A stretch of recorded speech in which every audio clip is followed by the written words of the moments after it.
résumer un peu Embryonics en quelques mots, c'est une compagnie qui a été fondée en 2008. On a commencé à vendre en 2011. Si vous vous rappelez, aux Olympiques, la skieuse qui avait une caméra sur le casque, c'est un de nos modules qui permettait de prendre le signal vidéo et de l'envoyer en radiofréquence. Quand on l'a fondé, on était 4 en fait, 2 temps plein, 2 temps partiels. Et on est maintenant 25 employés dans l'entreprise. 25 personnes, effectivement, 25 types de besoins totalement différents. La façon qu'on l'a abordé dans notre cas, c'est de laisser en fait les gens décider puis les responsabiliser. S'ils ont des familles, ils vont vouloir rentrer plus tôt, partir vers 3h, 3h30, aller s'occuper de leur famille. Fait que c'est vraiment la façon qu'on l'a structuré. Il y a des gens aussi célibataires, des gens plus âgés qui, eux, préfèrent rentrer plus tard, après les heures de trafic, ce qu'on a laissé libre.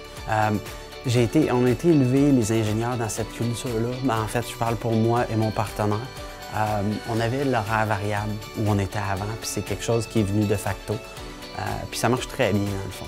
C'est vraiment les gens sentent une liberté puis ils le rendent bien de ce côté-là. L'important pour nous, c'est de faire le travail plus que de la façon de le faire, si je peux m'exprimer ici.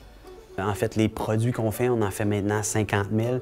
On les vend partout dans le monde, au Japon, en Europe, en Amérique, c'est vraiment partout dans le monde. Puis je crois que ce qui a ressorti de notre candidature, c'est qu'on était à forte croissance, mais aussi on amenait cette dimension-là très humaine dans l'entreprise pour permettre à nos gens d'évoluer et aussi de concilier les deux. C'est pas toujours facile. Puis ça, moi j'ai des jeunes enfants, puis on leur a marqué que c'est des compromis à faire.